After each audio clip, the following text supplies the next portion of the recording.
اعوذ باللہ من الشیطان الرجیم بسم اللہ الرحمن الرحیم ولو ان اہل الکتاب آمنوا واتقوا لکفرنا عنہم سیئاتہم ولأدخلنہم جنات النعیم ولو انہم اقاموا التوراة والانجیل وما انزل الیہم من ربہم لأکلوا من فوقہم ومن تحت ارجلہم منہم امۃ مقتصدہ وکثیر منہم ساء ما یعملون یا ایہا الرسول بلغ ما انزل الیک من ربک وَإِن لَّمْ تَفْعَلْ فَمَا بَلَّغْتَ رِسَالَتَهُ وَقَالَ اللَّهُ تَبَارَكَ وَتَعَالَى وَلَوْ أَنَّ أَهْلَ الْقُرَىٰ آمَنُوا وَاتَّقَوْا لَفَتَحْنَا عَلَيْهِمْ بَرَكَاتٍ مِّنَ السَّمَاءِ وَالْأَرْضِ وَلَكِنْ كَذَّبُوا فَأَخَذْنَاهُمْ بِمَا كَانُوا يَكْسِبُونَ وَقَالَ اللَّهُ تَبَارَكَ وَتَعَالَى من عمل صالحا من ذکر او انثى وهو مؤمن فلنحيينه حياة طيبة ولنجزينهم اجرهم باحسن ما كانوا يعملون صدق اللہ وصدق رسولہ النبی الکریم الامین۔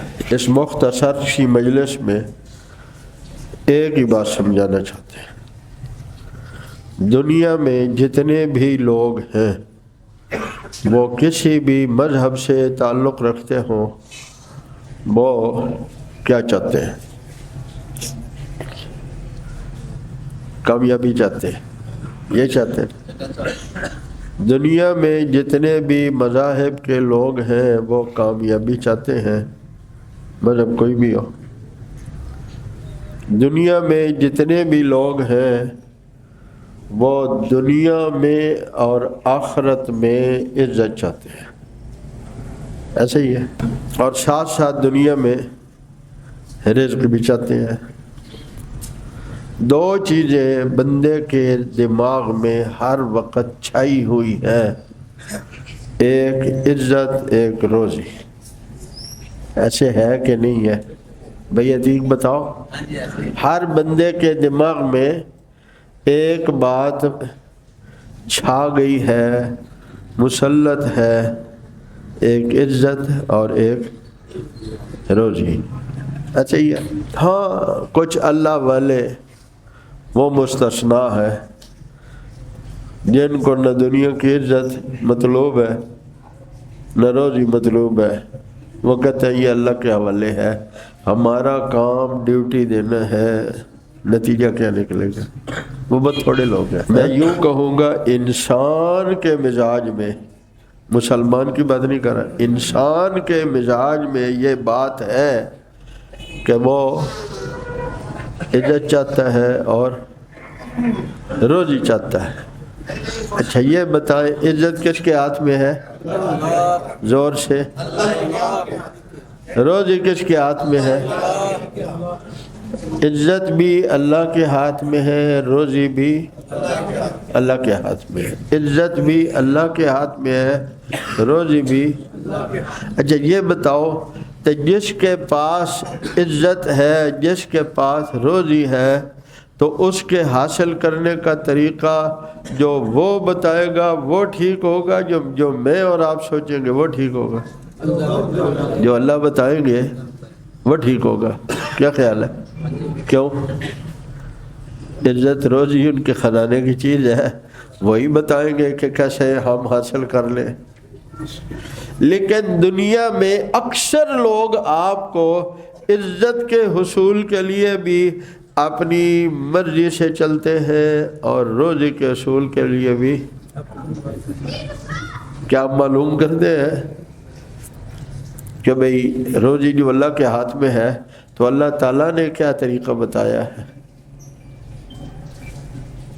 تو ایک حاجی صاحب کو کسی نے کہا یار حج بھی کرتے ہو اور سود بھی لیتے ہو؟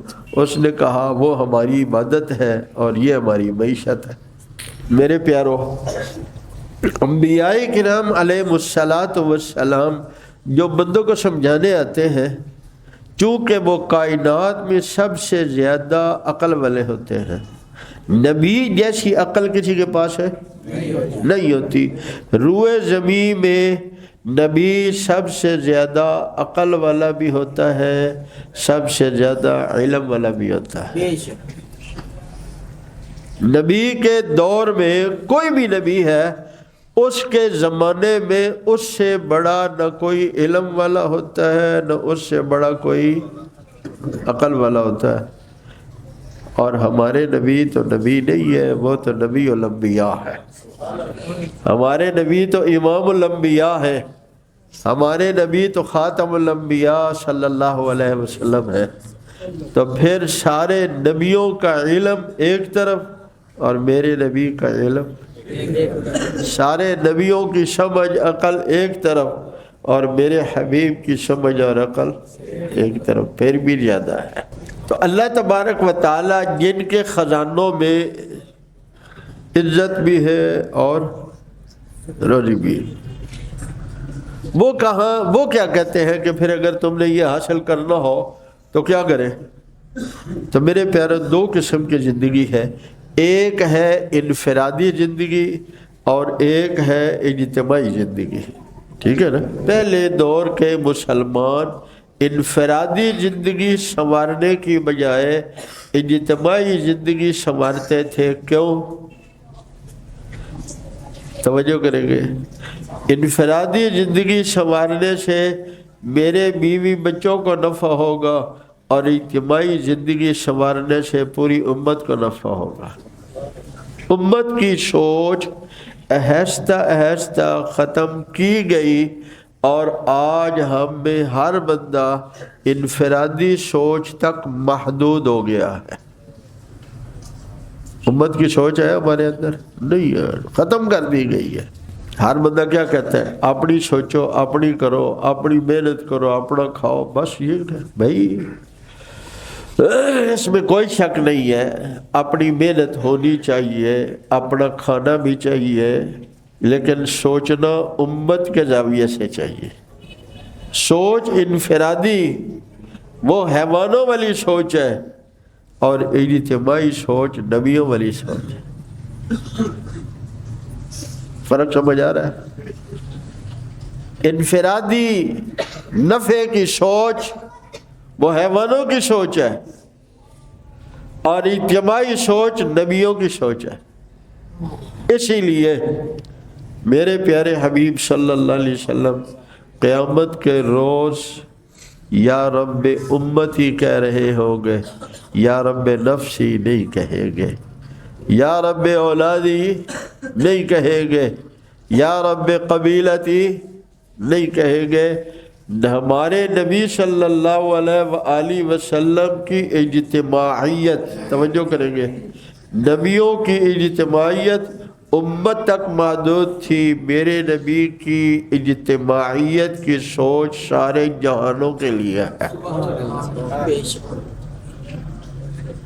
سارے جہانوں کے لیے سوچ ہے۔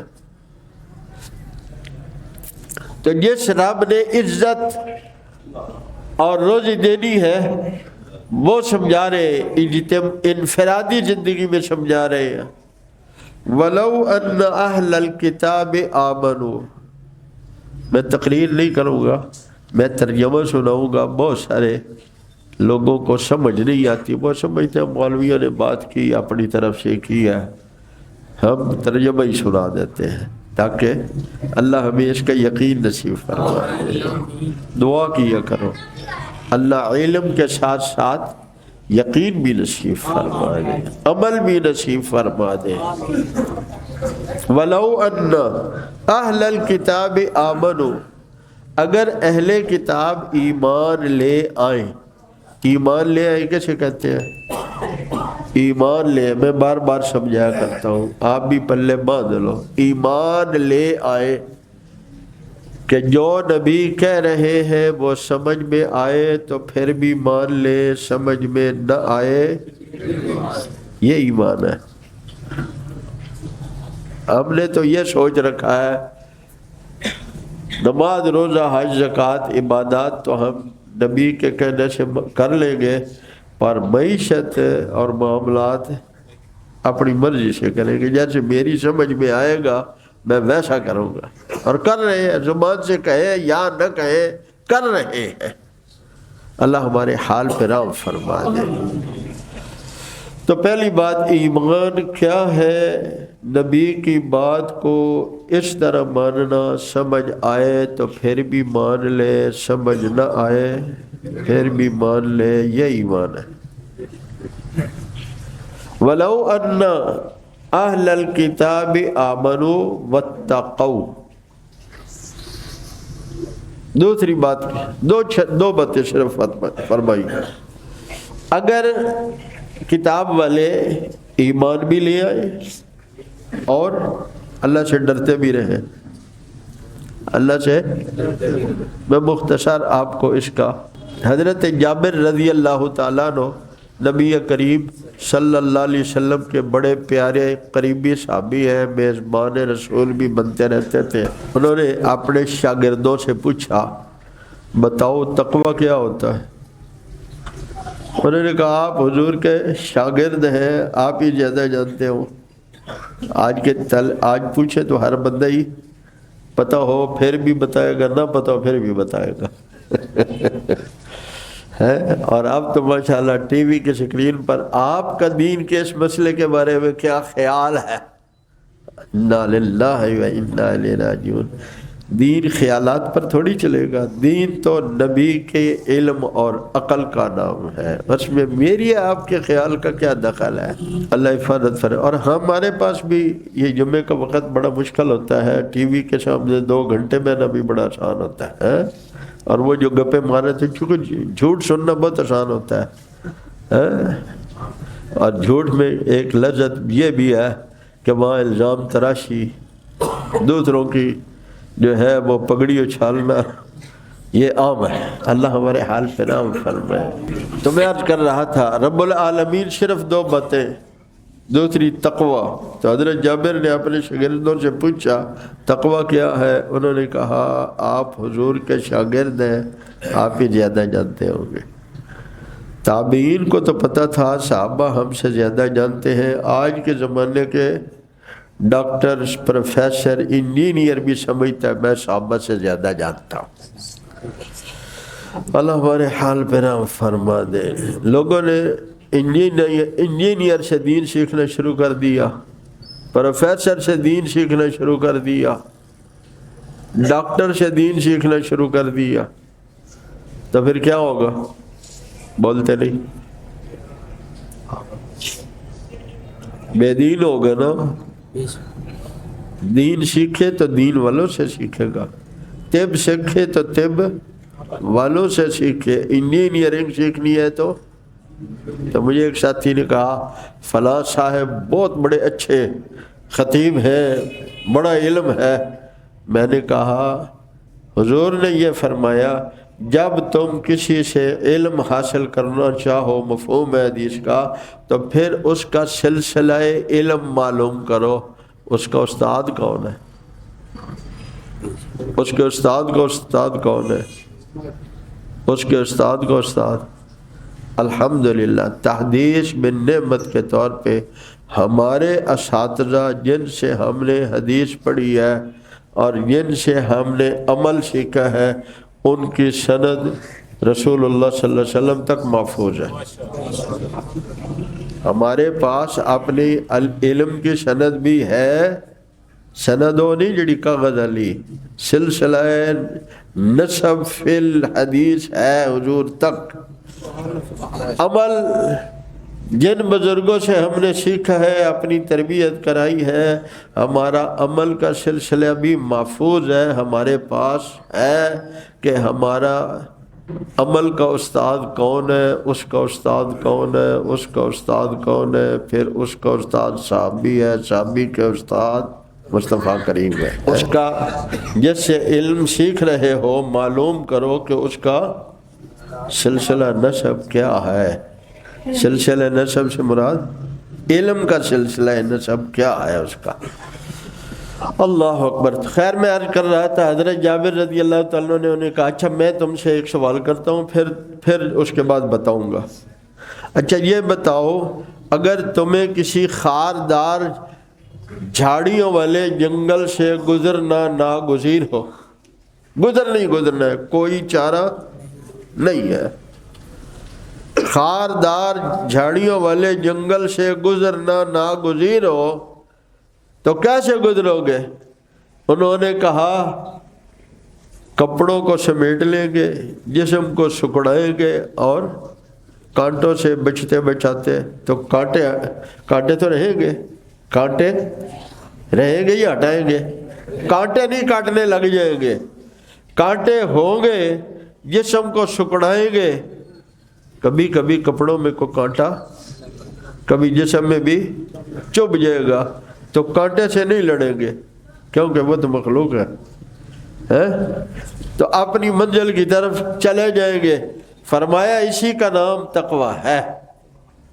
کہیں آنکھوں کے گناہ، کہیں کانوں کے گناہ، کہیں غیبت، کہیں کچھ، اس سب کے ماحول سے گزرتے گزرتے اپنے رب کے پاس پہنچ جائیں۔ فرمایا یہی تقویٰ ہے، جس طرح جسم کو بچاتے ہو ایسے اپنے دل کو بھی گناہوں سے بچا لے، اللہ کی نافرمانی سے بچا لے۔ اللہ ہم سب کو توفیق دے دے۔ تو رب العالمین سمجھا رہے ہیں وَلَوْ أَنَّ أَهْلَ الْكِتَابِ آمَنُوا وَاتَّقَوْا، اگر یہ کتاب والے ایمان لے آئے اور تقوی اختیار کریں، ہر وہ کام جس سے اللہ ناراض ہوتے ہوں اس سے بچنے کا نام تقوی ہے۔ سمجھ رہے ہیں؟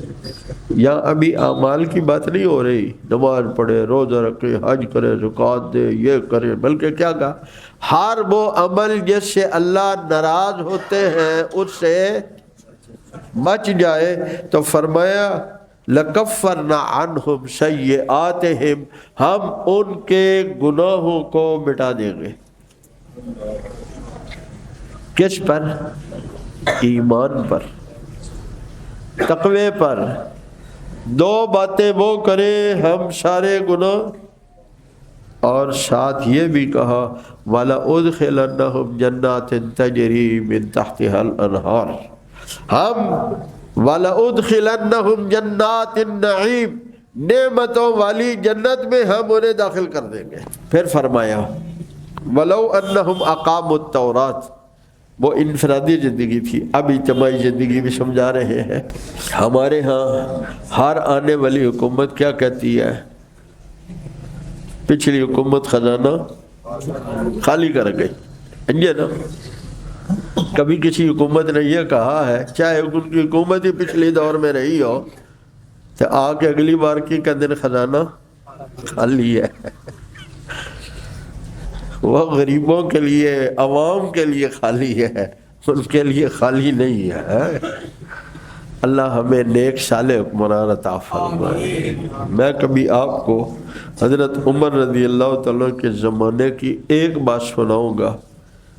آپ کو تو لوگ ڈراتے ہیں نا، اسلام آ گیا تو داڑھی رکھنا پڑے گی، ایسے ڈراتے ہیں جیسے کو چولی پہ لٹکانا ہے۔ بھئی داڑھی رکھنا پڑے گی تو کون سے جرم ہے؟ اسلام آ گیا تو نماز پڑھنا پڑے گی، اسلام آ گیا تو ہاتھ کٹیں گے۔ ہمارے تھوڑی کٹیں گے، ان چوروں کے کٹیں گے، کیا ہمارے کٹیں گے؟ آپ چور ہیں تو پھر آپ کو ڈر کائے کا ہے؟ ڈر چوروں کو ہونا چاہیے، بھئی ہاتھ کٹیں گے تو آپ چور تو نہیں ہے نا؟ کہو الحمدللہ۔ تو پھر آپ کیوں ڈرتے ہیں؟ اسلام آ گیا تو ہاتھ کٹیں گے، بھئی کٹیں گے تو چوروں کے کٹیں گے، ہمارے تھوڑی کٹیں گے۔ لیکن ڈراتے ہیں کون ہے؟ چور ڈراتے ہیں، چور ڈراتے ہیں اور ہم ڈر جاتے ہیں۔ ہم نہیں کہتے کہ بھئی آ گیا تو ہمیں تو کوئی ڈر نہیں ہے۔ وہ زبردستی نا آپ سے، زبردستی آپ سے زکوٰۃ وصول کریں گے، ان کو سیدھے پہلے خوشی نال دیں گے، زبردستی نہیں لیں گے۔ یہ جو تم ٹیکس لیتے ہو، صرف بجلی کے ٹیکس پتہ نہیں کتنے 14-15 لے لیتے ہو، کسی سڑک سے گزرے تو جان نہیں چھوڑتے، کوئی ہے پانی پر بھی تم نے ٹیکس لگا رکھا ہے، اسلام کی زکوٰۃ، اسلام کو عشر تم لوگوں کو بتاتے ہو کہ یہ بڑا مشکل ہے۔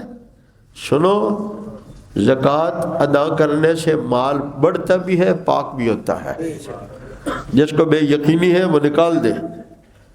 جب اللہ اس کے رسول بتا رہے ہیں کہ بڑھتا ہے تو پھر بڑھے گا یا گھٹے گا؟ شیطان کہتا ہے گھٹے گا، اللہ کہتے ہیں شیطان کہتا ہے گھٹے گا، اللہ کا رسول قسم دے کے کہہ رہے ہیں بڑھے گا۔ لیکن پھر بھی یہ سوچتا ہو 40 کروڑ ہے میرے پاس، 1 کروڑ دینا پڑے گا۔ یہ 40 جس نے دیا ہے وہ تم سے مانگ نہیں رہا اپنے لیے، وہ تمہیں دیکھنا چاہتا ہے کہ تمہارے اندر اپنے محسن کی محبت کتنی ہے۔ پیسوں کی اس کی تو تجھے دی ہے تو غریب کو نہیں دے سکتا، جس نے تجھے دیا ہے وہ غریب کو نہیں دے سکتا، دے سکتا ہے لیکن وہ تجھے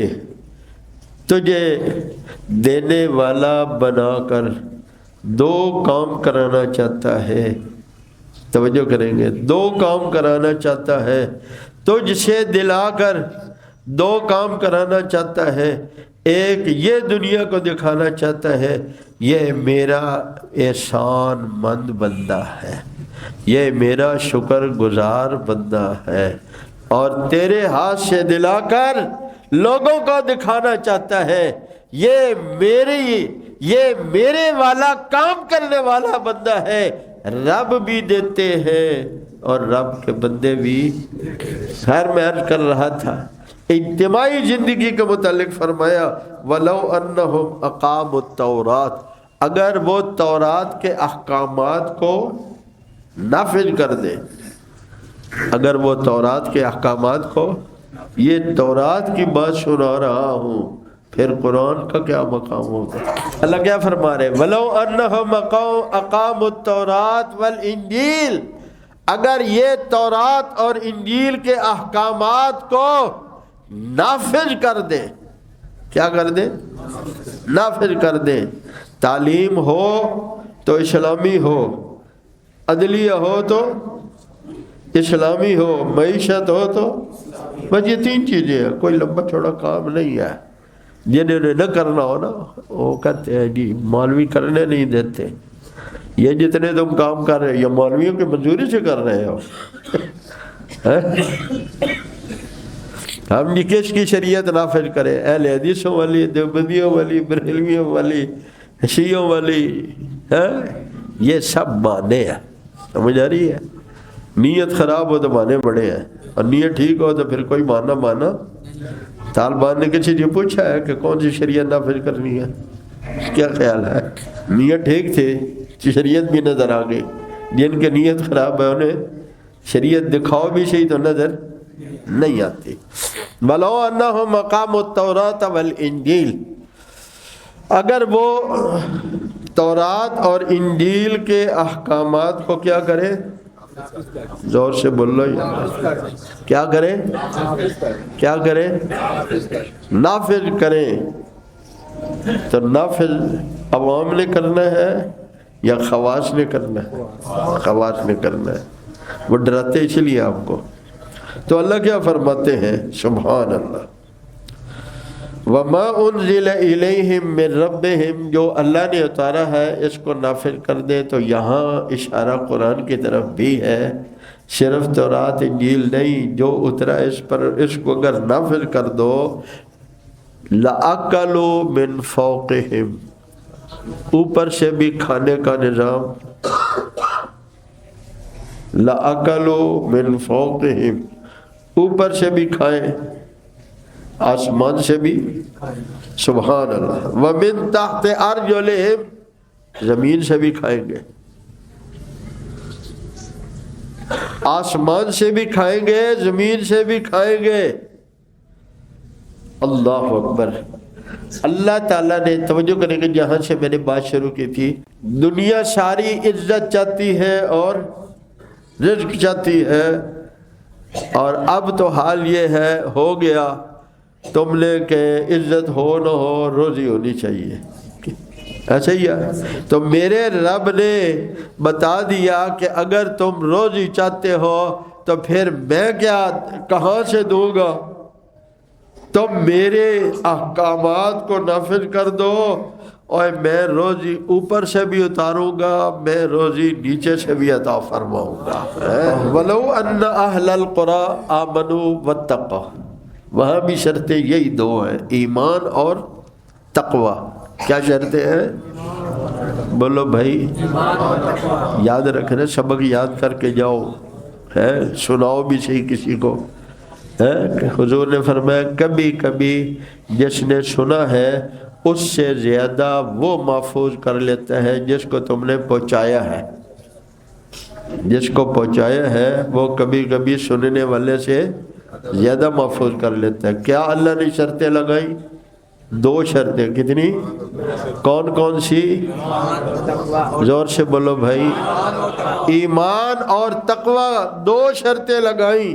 وَلَوْ أَنَّ أَهْلَ الْقُرَىٰ، اگر بستی والے، القرى جمع ہے قریہ کی، اور کائنات میں پہلی قریہ بستی وہ مکہ مکرمہ ہے۔